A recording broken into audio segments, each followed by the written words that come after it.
हिंद महासागर में बड़ा हमला, भारत का मेहमान जहाज बना निशाना, टॉर्पीडो अटैक से डूबा ईरानी फ्रीगेट, भारत की चुप्पी पर अब सियासी बवाल। हिंद महासागर, जहां दुनिया की सबसे बड़ी समुद्री ताकतें अपनी मौजूदगी दिखाती हैं, लेकिन 4 मार्च की रात यहां हुआ एक ऐसा हमला जिसने पूरी दुनिया को चौंका दिया। जी हम बात करेंगे इसी मामले पर। नमस्कार, बहुत बहुत स्वागत है आपका। मैं हूं आपके साथ स्नेहा सिंह। अमेरिकी नौसेना की एक पनडुब्बी ने ईरान के युद्धपोत यानी आइरिस डेना पर टॉर्पीडो से हमला कर दिया है। बताया जा रहा है कि यह जहाज भारत की मल्टीनेशनल नौसेना एक्सरसाइज मिलन में, आपको बता दें, हिस्सा लेकर अपने देश लौट रहा था। हमला अंतर्राष्ट्रीय जल क्षेत्र में हुआ, जहाज डूब गया और 80 से ज्यादा सेलर्स की मौत हो गई। सबसे बड़ा सवाल, जब ये जहाज भारत का मेहमान था तो भारत सरकार अब तक चुप क्यों? और क्या ये हमला हिंद महासागर की रणनीतिक राजनीति को बदल देगा? 19 से 25 फरवरी 2026 के बीच भारत के विशाखापट्टनम में इंडियन नेवी की बड़ी एक्सरसाइज मिलन आयोजित हुई। इसमें अमेरिका समेत 18 देशों के युद्धपोत शामिल हुए। ईरान का फ्रीगेट आइरिस डेना भी इस अभ्यास में शामिल था। अभ्यास खत्म होने के बाद ये जहाज अपने देश ईरान लौट रहा था, लेकिन 4 मार्च को श्रीलंका से लगभग 40 नॉटिकल मील दूर अंतर्राष्ट्रीय जल क्षेत्र में अचानक उस पर टॉर्पीडो हमला हुआ। बताया जा रहा है कि हमला अमेरिकी नौसेना की एक पनडुब्बी ने किया था।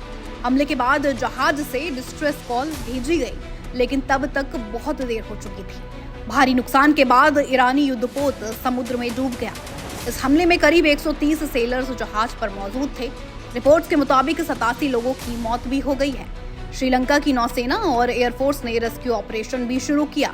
करीब 32 लोगों को बचा लिया गया और घायलों को अस्पताल पहुंचाया गया। ये घटना हिंद महासागर में हाल के वर्षों की सबसे बड़ी नौसैनिक घटनाओं में से अब एक बन गई है, क्योंकि हमला किसी युद्ध क्षेत्र में नहीं बल्कि अंतर्राष्ट्रीय जल क्षेत्र में हुआ है। इस घटना के बाद भारत की राजनीति भी गर्मा गई है। कांग्रेस अध्यक्ष मल्लिकार्जुन खड़गे ने मोदी सरकार पर सीधे सवाल उठा दिए हैं।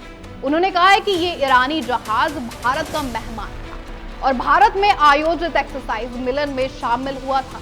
खड़गे ने आरोप लगा दिए हैं कि भारत सरकार ने अब तक कोई बयान नहीं दिया है। वहीं कांग्रेस नेता जयराम रमेश ने भी ये साफ कहा कि ये घटना बेहद असाधारण है और इसके भारत के लिए गंभीर दूरगामी असर भी हो सकते हैं। वहीं आपको बता दें, तमिलनाडु की पार्टी द्रविड़ मुन्नेत्रा खाजागम ने भी सरकार पर सीधे सवाल उठा दिए। ईरान ने भी इस हमले पर कड़ा विरोध अपना जताया है। ईरान का अमेरिका पर सीधा आरोप, विदेश मंत्री सईद अब्बास अरागची का कड़ा बयान, अंतर्राष्ट्रीय जल क्षेत्र में हमला, ईरान बोला 2000 मील दूर किया गया अटैक। ईरान के विदेश मंत्री सईद अब्बास अरागची ने अमेरिका पर सीधा आरोप लगाया। उन्होंने कहा कि अमेरिका ने ईरान से 2000 मील दूर अंतर्राष्ट्रीय जल क्षेत्र में ये हमला किया और ये एक गंभीर अन्याय है। अरागची ने चेतावनी दे डाली है कि अमेरिका को अपनी इस कार्रवाई पर भविष्य में पछताना पड़ सकता है। विशेषज्ञों का मानना है कि ये घटना हिंद महासागर की रणनीतिक राजनीति को बदल सकती है, क्योंकि इस इलाके में 3 बड़ी ताकतें सक्रिय हैं, अमेरिका, भारत और ईरान। ऐसे में एक युद्धपोत पर सीधा हमला क्षेत्रीय सुरक्षा के लिए खतरनाक संकेत माना जा रहा है।